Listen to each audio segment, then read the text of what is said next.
Hi, good evening, everyone. आज की शाम में मैं आपका दोस्त, आपका होस्ट राहुल संगीली, आप सभी लोगों का बहुत बहुत स्वागत करता हूँ। अ,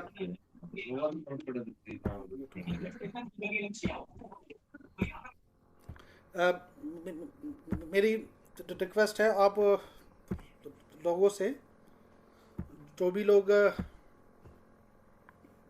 जस्ट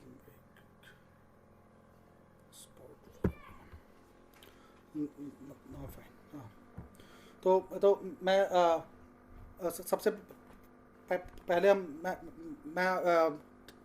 टीसा की के पूरी फैमिली की तरफ से पूनम जी को नए साल की बहुत बहुत शुभकामनाएं देता हूँ। और आशा करता हूँ कि ये साल जो है उनका बहुत अच्छा और मंगलमय हो उनका। तो टीसा ने एक नया इनिशिएटिव स्टार्ट किया है। तो टीसा करियर ग्रोथ, तो ये उन लोगों के लिए है जो लोग जो लोग स्टैमर्स हैं, पर उनको इंटरव्यू से जो है आमना सामना करने में उनको परेशानी होती है, या उनको करियर्स में जो है क्या करना है, क्या नहीं करना, उसमें कंफ्यूजन होता है। क्योंकि मेरे को याद है, जब मैंने 12th पास की थी, ग्रेजुएशन की थी, तो मैं कंफ्यूज था कि 12th के बाद क्या करना चाहिए, आर्ट्स लेना चाहिए, कॉमर्स, ये सब में कंफ्यूजन था। तो अब जो है हमारे पास बहुत सारे इंटेलिजेंट लोग हैं, तो उनके लिए ये नया इनिशिएटिव लिया गया है। मैं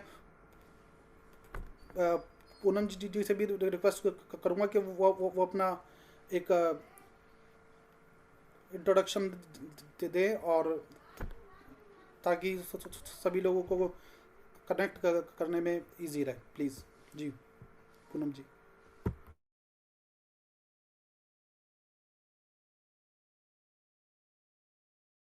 आप म्यूट पे हैं शायद अभी।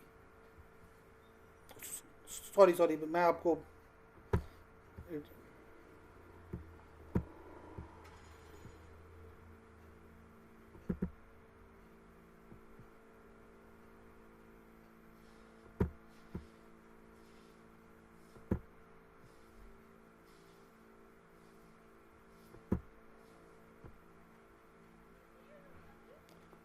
ओके।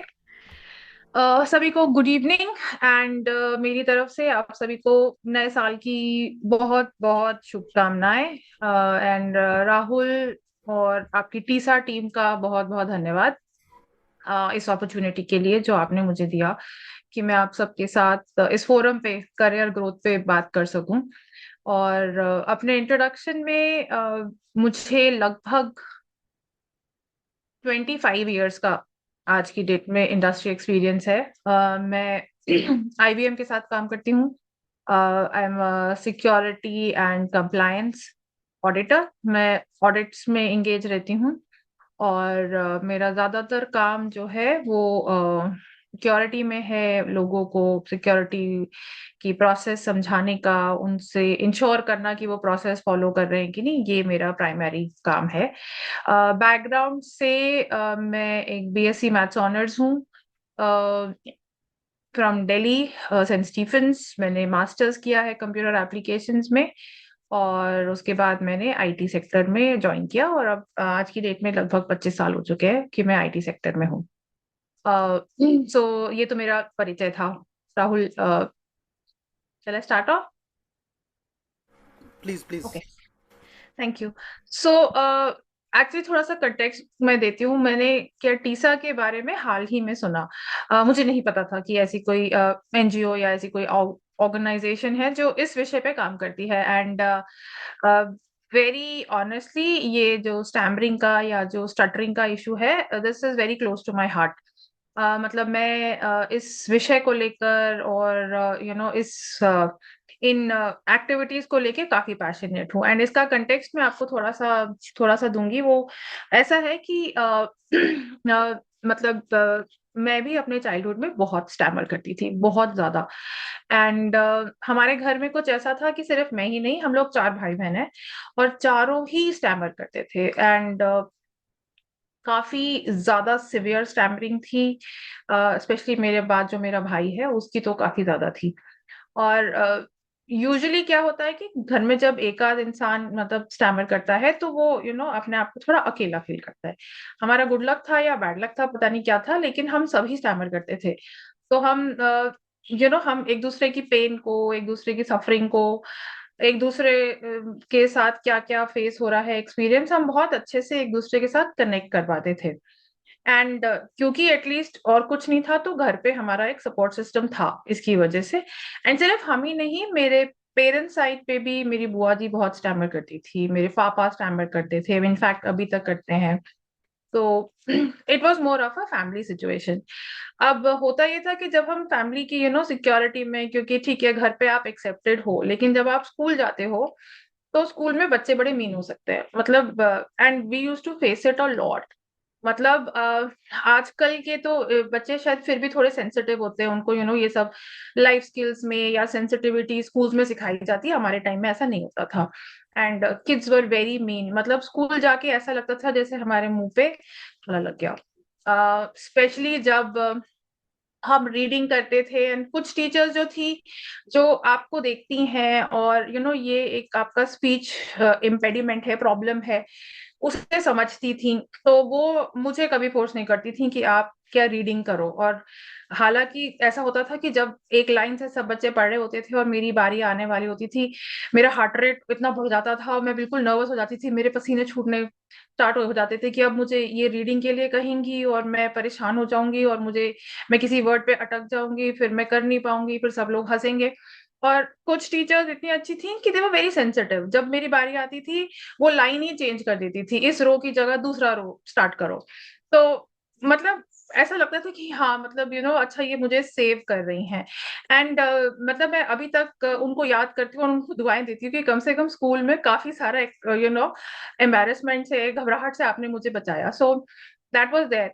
लेकिन इसका जो गुड पार्ट था वो ये था कि क्योंकि मैं वर्ड्स में या बोल के अपने आप को एक्सप्रेस नहीं नहीं कर पाती थी, I was able to express myself in writing.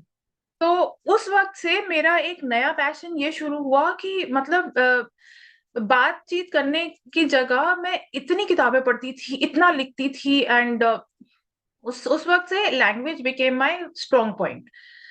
तो मैंने अपने आप को बुक्स में एंगेज कर दिया, आर्ट में एंगेज किया, राइटिंग शुरू की। And because of that, because मेरे पास इतना टाइम था एंड मैं फोकस कर रही थी कि ठीक है, if I can not talk I should be able to write well, क्योंकि एटलीस्ट ये स्किल कहीं ना कहीं काम आएगा। If you are not able to talk, you can write and express yourself. And that help me get into writing, writing articles for magazines, writing poems. And मतलब school time से ही फिर ये मतलब I don't know whether it's a फायदा और not, लेकिन ये फॉर्चुनेटली ये हुआ कि स्कूल टाइम से ही मेरी पोएम्स पब्लिश होने लगी।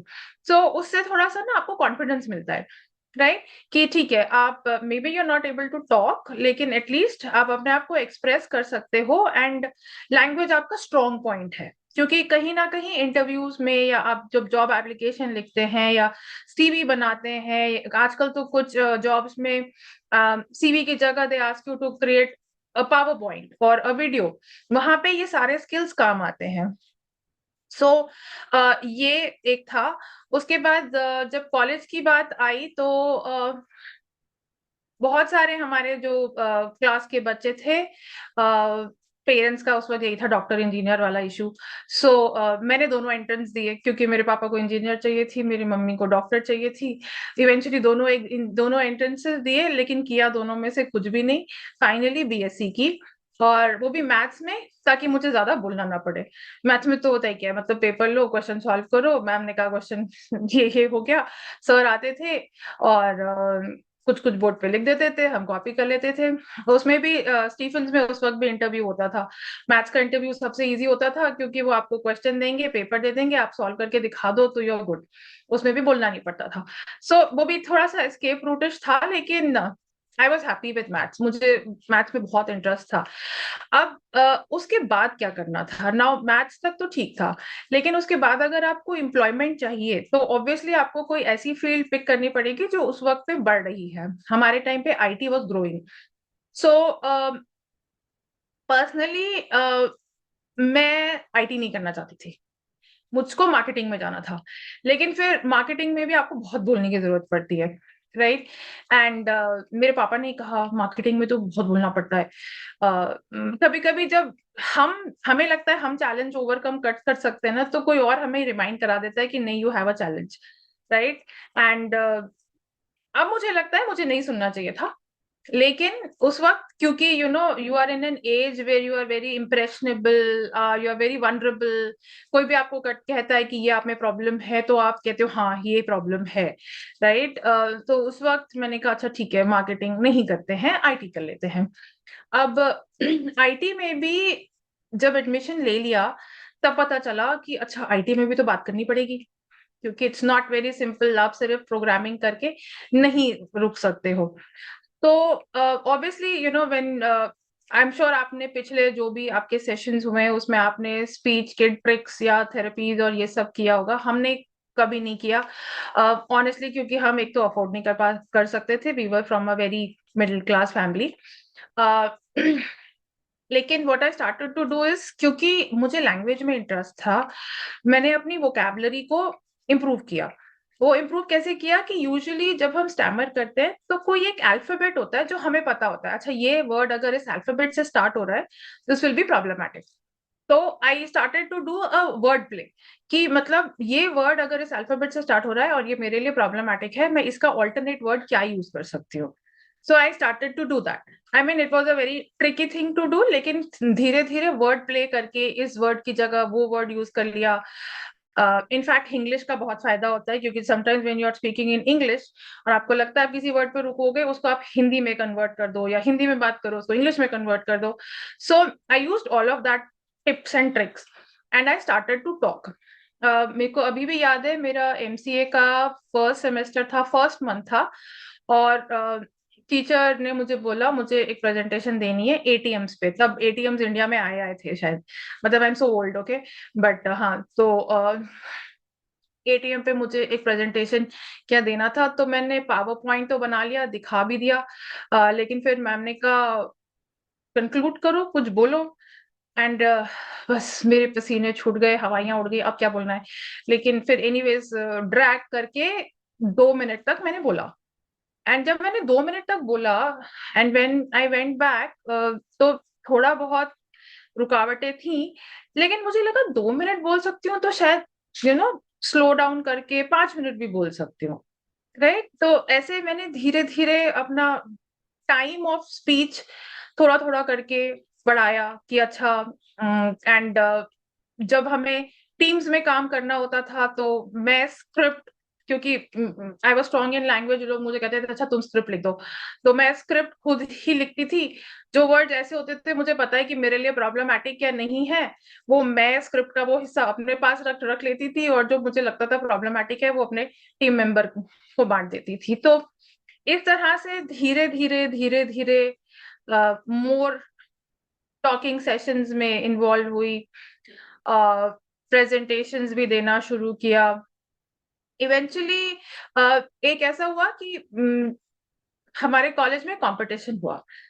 सो राइटिंग के अलावा there was a extempore competition, जहां पे आपको एक टॉपिक दिया जाएगा और आपको उसी वक्त उस पर बोलना है। एंड आई थिंक 7 मिनट्स का कुछ टाइम लिमिट था। The topic was very interesting, और हालांकि मुझे स्टेज से माइक से बोलने से बहुत डर क्या लगता था, उस दिन वो टॉपिक इतना इंटरेस्टिंग था कि मेरे मतलब मुझे लगा कि नहीं, मुझे तो बोलना है, चाहे मैं अटक टटक के बोलूं या स्टैमर करूं या कुछ भी हो जाए मुझे आज बोलना ही है। And the topic was do you believe God exist. ठीक है। सो कोई कोई टॉपिक ऐसा होता है ना, मतलब हर एक इंसान का कुछ ऐसा इशू होता है या टॉपिक होता है या मतलब एक सब्जेक्ट होता है जिसको लेके आप बहुत पैशनेट होते हो। एंड मुझे इस टॉपिक पे बोलने के लिए मेरे पास बहुत कुछ था। तो लोग आ रहे थे, बोल रहे थे, मैं सुन रही थी सबकी। मैंने अपनी छोटी सी स्क्रिप्ट लिखी एक पेज पे, मतलब इतना ही बड़ा पेज था जितना अब है। मैंने इतना ही बड़ा एक पेज लिया, फटाफट फटाफट स्क्रिप्ट लिखी, वर्ड प्ले किया उसके ऊपर। अच्छा, कौन कौन से वर्ड्स प्रॉब्लमेटिक है, इनको चेंज करो। कौन कौन से चीजें मैं शिफ्ट करके किसी एक पोयम इंसर्ट कर देती हूँ, क्योंकि पोयम में तो एक रिदम होता है। So it's easier to not stammer when you are in poetry. Poem insert करी। एंड फिर मैं फाइनली स्टेज पे गई। अच्छा, स्टेज पे जाके थोड़ा 5 सेकंड के लिए तो मैं ब्लैंक आउट हो गई कि ये मैं क्या कर रही हूँ। एंड थोड़ा सा मेरे पापा की भी आवाज मेरे हेड में आई कि बोलना पड़ेगा, दिस इज अ चैलेंज। सो कभी कभी आपकी भी नहीं, किसी और की भी आवाज आ रही होती है कि दिस इज अ चैलेंज। तो 5 सेकंड ब्लैंक आउट होने के बाद मैंने कहा अच्छा ठीक है, नेवर माइंड। मैंने अपनी आंखें नहीं खोली और मैंने बिना आंखें खोले बोलना शुरू किया। So that kind of help me blank out the crowd कि क्राउड नहीं है यहाँ पे, बस मैं ही हूँ, मैं अपने हेड में ही बात कर रही हूँ। एंड जब मैंने बोलना शुरू किया तब थोड़ी देर के बाद मैंने आंखें खोली और मैंने फिर अपनी पूरी स्पीच कंप्लीट की, पूरे 7 मिनट्स की।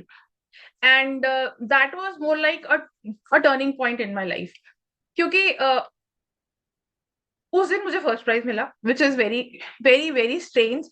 आई एम लाइक अच्छा ऐसा भी हो सकता है, इट वॉज लाइक वन चमत्कार इन माई लाइफ। बट उस दिन मुझे लगा कि हाँ, मतलब इट्स नॉट इम्पॉसिबल।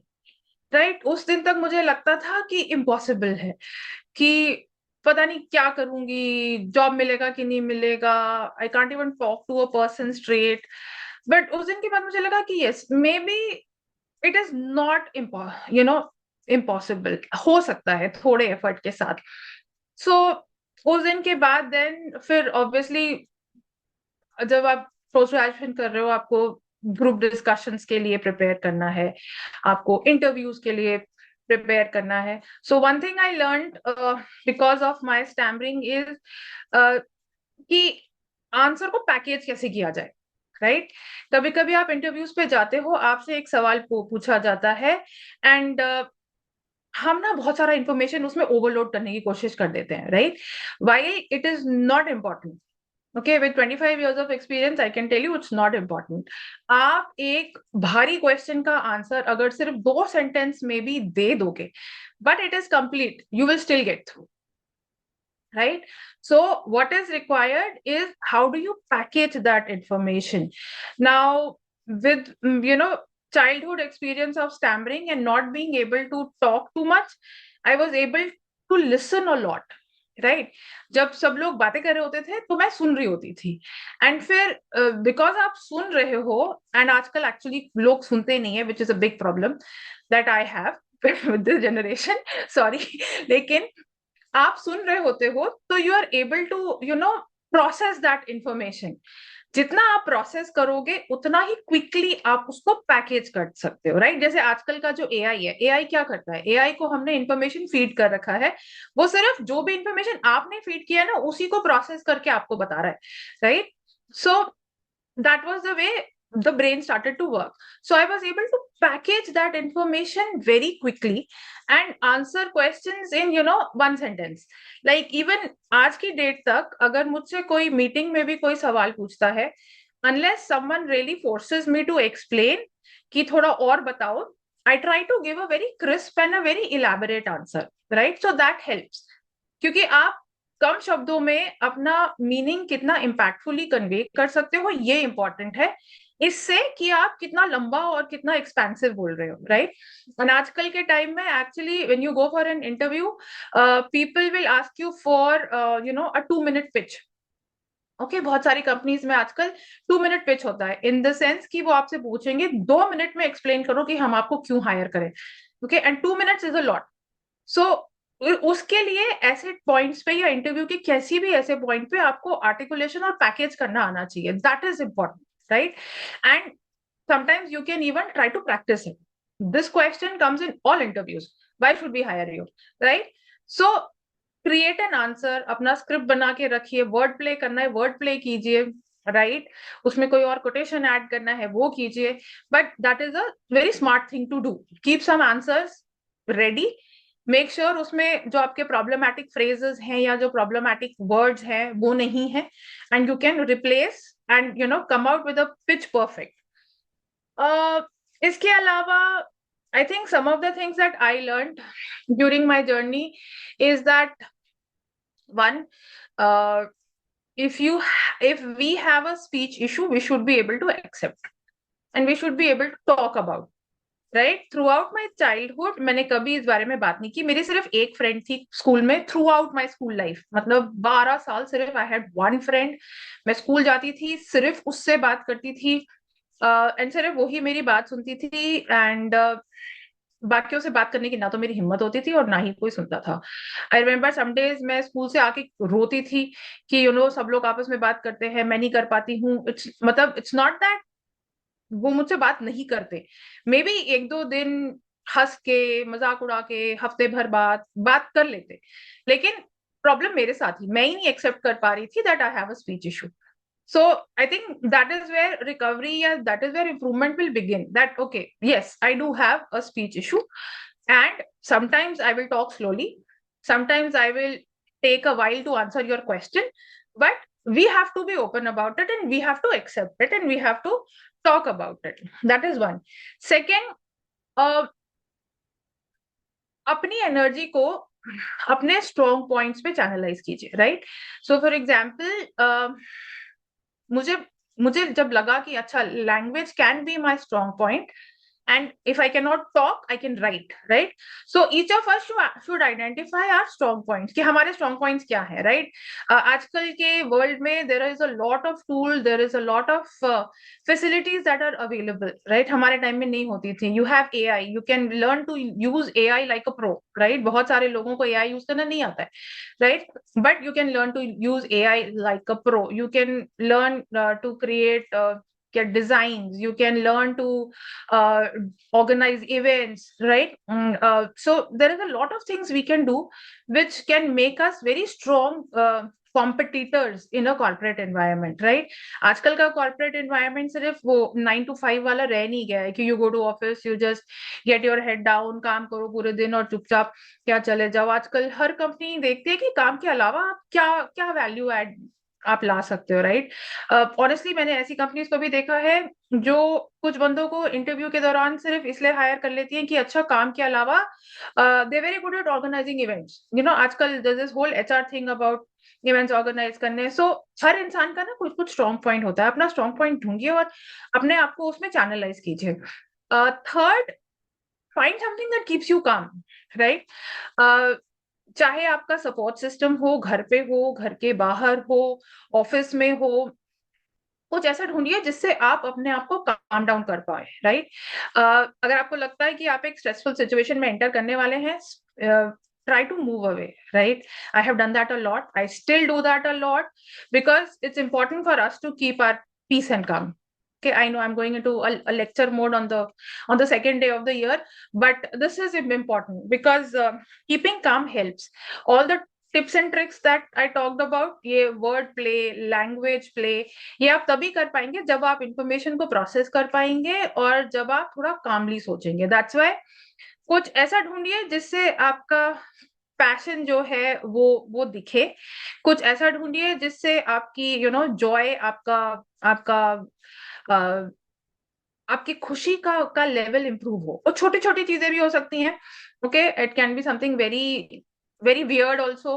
जब मैं स्ट्रेस होती हूँ मैं अपनी अलमारियां साफ कर लेती हूँ, मतलब मेरे घर के लिए बेटर है ये, लेकिन it could be something anything weird, right? लेकिन कुछ भी ऐसा ढूंढिए जिसको आपको पता है कि अगर मैं ट्रिगर होने वाला हूँ या ट्रिगर होने वाली हूँ, I have to calm down, right? कोई हॉबी को पकड़िए, राइट? क्योंकि इन सब इन सब चीजों से ना आपको अपना स्ट्रॉन्ग पॉइंट भी पता चलेगा कि ऐसा कौन सा काम है जो मैं कर सकता हूँ with the best of my ability, right? I think मेरे पास आज के लिए बस इतना ही था. I took a lot of time, Rahul, sorry, I think I took more 26 minutes or something. नहीं नहीं, But yes, I am open to questions. we will love to to hear you. और आपको जैसे ऐसे आप बात कर रहे थे, तो स्टार्टिंग में जब आपसे बात चल रही थी, तो आप तो अभी भी आपको देख कर करके कोई नहीं बता सकता है आपको कि आप स्टैमरिंग करते हैं आप। और आपने जिस जिस ढंग से आपने एक्सप्रेस किया आपने, तो बहुत सारे क्वेश्चन जो अभी मैं आपसे पूछने जा रहा था, वो भी आपने इसी में आपने बता दिए, तो उसके लिए आपका बहुत बहुत धन्यवाद। मैं Thank you, Rahul. Please, but doctor Manohar है, तो उन्होंने अपना एक क्वेश्चन पूछा था। अगर वो अवेलेबल है तो मैं उनसे रिक्वेस्ट करूँगा कि वो अपना क्वेश्चन जो है वो खुद से पूछ लें प्लीज़। एक मिनट, डॉक्टर मनोहर म्यूट पे है अभी डॉक्टर मनोहर। ओके ओके ओके मैम, मैं आपको अच्छे से सुन रहा था 7:30 से, और काफी अच्छी अच्छी बातें आपने बोली और काफी अच्छा लगा सुनकर। तो एक क्वेश्चन मेरा था कि अगर हम स्टेमरिंग के साथ हैं और स्टेमरिंग है हमको, और हम किसी जॉब इंटरव्यू के लिए जाते हैं, तो क्या हमको अपने फॉर्म में या जो भी रिज्यूमी जो रहता है उसमें ये मेंशन करना चाहिए कि मैं मतलब मैं कोई स्टेमरिंग है, ये हमको मेंशन करना चाहिए? और अगर नहीं तो क्यों नहीं करना चाहिए? तो आप इस पर आपके व्यूज रख सकते हैं। ओके, सी ये एक पर्सनल चॉइस है कि आपको मेंशन करना है कि नहीं करना है, ठीक है। That is point number 1। Point number 2 ये है कि इसका मतलब पर्सनली अगर आप मुझसे पूछेंगे तो आई वुड मेंशन इट, ठीक है। फॉर्म्स पे यूजुअली स्टैमरिंग को they don't call it out, forms पे नहीं आता है स्टैमरिंग का एज अ डिसेबिलिटी। लेकिन आप अगर इंटरव्यू में जा रहे हैं तो आप जब अपना इंट्रो दें तो आप कैजुअली इसको अगर आप मेंशन कर देंगे तो इसका फायदा दो होगा। पहला ये कि आपने एक्नॉलेज कर लिया है कि yes this is a challenge, right, and this accept is a कर लिया। Ability that you have, and फिर यू विल बी काम, ठीक है। अक्सर हम खुद ही काम नहीं हो पाते हैं क्योंकि हमने ये एक्सपेक्टेशन सेट नहीं किया है, हम पे प्रेशर रहता है। अगर आप अनाउंस कर देंगे या बता देंगे तो आप पे जो स्ट्रेस है ना वो ऑटोमेटिकली थोड़ा कम आ जाएगा। दूसरा, अगर आप बताते हैं तो कंपनी या आपका इंटरव्यू पैनल कैसे रिएक्ट करता है, दिस इज वेरी इंपॉर्टेंट, ठीक है, क्योंकि आपको कल वहां काम करना है। अगर आपका पैनल इस बात को देख के एक्सेप्ट करता है तो it means that you are going to a company which will appreciate you for the work you will do, right. This will not become a discriminatory factor. So company का environment भी अगर जज करने के लिए this can be a very good parameter, right. Interview panel के साथ भी आपकी एक्सपेक्टेशन सेट हो जाएंगी कि मेरे I do have a speech issue, sometimes I will take longer to respond to your question, but I hope you will be patient with me and I'll be happy to proceed with this discussion. Okay Okay. Ma'am, Okay. शुक्रिया। Got my answer. अच्छा, एक wonderful आपने ये जो ये बात हमारे जो है को फाउंडर हैं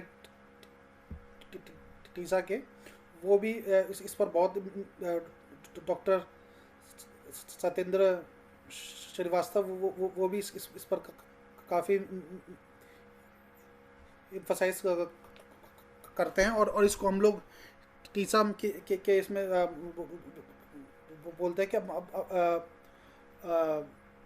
अपने बारे में जब आप एक बार खुल करके बता देते हैं तो वो चीज़ जो है वो काफ़ी स्टैंडिंग काफ़ी कम हो जाती है। अच्छा, तो एक क्वेश्चन और है जो यूजुअली लोग यहाँ पर पूछते हैं, चाहे वो नॉन स्टैमर हो चाहे वो स्टैमर हो। तो जो मतलब अगर कोई नौकरी ढूंढ रहा हो तो उसको कैसे, मतलब कहाँ कहाँ पर कैसे उसको मतलब सही जगह पर उसको मतलब जॉब मतलब ढूंढनी चाहिए, right way to find job? One, obviously आप अपने स्किल्स एंड क्वालिफिकेशन के हिसाब से जॉब ढूंढेंगे, राइट? दूसरा, what you could do is look for jobs जहां पे आप अपनी स्ट्रेंथ्स प्ले कर सकें, राइट? जब मैं कॉलेज में थी तब मैंने आईटी ज्वाइन करने से पहले कॉल सेंटर ज्वाइन किया था, राइट? अब कॉल सेंटर उस वक्त पे it was paying very well, cab मिलती थी, खाना मिलता था, it was very nice environment and all. लेकिन विद माय स्पीच प्रॉब्लम मैं कॉल सेंटर में कॉलिंग नहीं कर सकती थी। So when I applied I specifically asked for a web based chat, right? क्योंकि कॉल सेंटर में दो तरह के प्रोसेस होते थे तब, एक तो कॉलिंग होती थी और एक चैट वाला होता था। So I opted for a chat वाला। मतलब जब मैंने जॉब में सर्च कर रही थी, I search for web chat enablement या web chat based customer service. So अगर आपके जॉब के डिस्क्रिप्शन में ऐसा कुछ होता है that, and if you don't want to go for a job where you have to talk a lot, that is a good option. Third, I think very importantly, बहुत सारी एक चीज है जो बहुत सारी एप्लीकेंट्स ओवरलुक कम कर जाते हैं, वो ये है कि कंपनी का एनवायरनमेंट कैसा है, राइट? आप ऑलरेडी एक चीज के साथ डील कर रहे हैं, अगर आप किसी ऐसी कंपनी में जाएंगे जहां पे आपको as a person completely accept नहीं किया जाएगा, it is not going to help you. even if you have to join a smaller company, maybe get paid a little less, go to a company where the environment is better. Go to companies which are more inclusive, right? Which value all kinds of people. That is very important. जब भी आप job ढूंढे तो ये भी जरूर देखें कि उन कंपनी की इंक्लूजन पॉलिसी क्या है। That is also very very important. Wonderful. तो तो आपने मोस्टली आपने जो जो जो है उस हमारे जो जो क्वेश्चन है उनका तो आपने आंसर दे दिया। मयंक जी पूछ रहे हैं, ma'am I have done LLB MA sociology and I have knowledge of computer very good. Ma'am, I am fresher. Where I can apply for a job? Compliance uh, companies often ask Communication for skill communication skill and and experience. experience. Okay, Mayank, very good question, and I think you have very awesome qualifications, right? MA, LLB, sociology is a very good combination. So one thing that I can tell you for sure is that आजकल a lot of companies are looking for a remote uh, paralegal assistants, okay, which falls directly in the domain of your LLB and MA combination, right? So अगर आप job ढूंढे, go to naukri.com or LinkedIn, look for paralegal assistant kind of jobs, ठीक है? जहां पे आपको it's more of a documentation work, ठीक है? आपको पुरानी केस फाइल्स पढ़ के या आने वाले केसेस के लिए क्या लीगल डॉक्यूमेंटेशंस क्या बनाने हैं, that is a very good fit for you. There are also some call centres which are hiring again for a similar profile.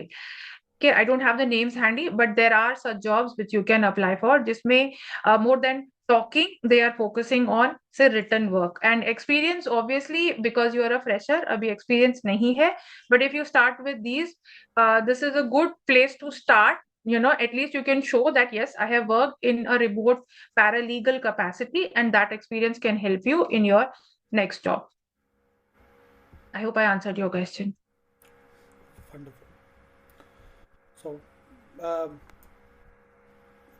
thank you so much, madam. आपने आपने अपना प्रीशियस टाइम आपने दिया आपने, और आपने बहुत ही कम कम कम जो शब्द थे उसमें आपने इसको बिल्कुल समेट कर करके रख दिया।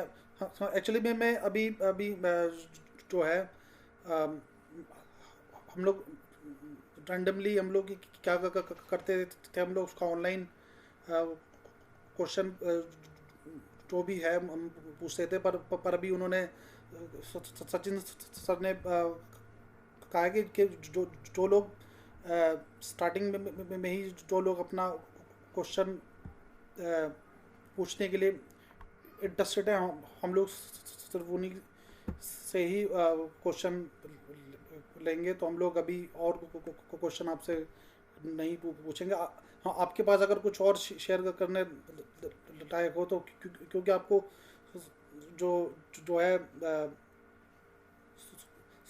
सुनने में आपको वो लग रहा था कि क्या वैसे उस हमारी ही स्टोरी आप ऐसे अपने स्कूल की स्टोरी बताई आपने, वो वाला, और जो जो बुक रीडिंग वाला वो सब, और बात करने से बचना, तो वो आपने बिल्कुल ही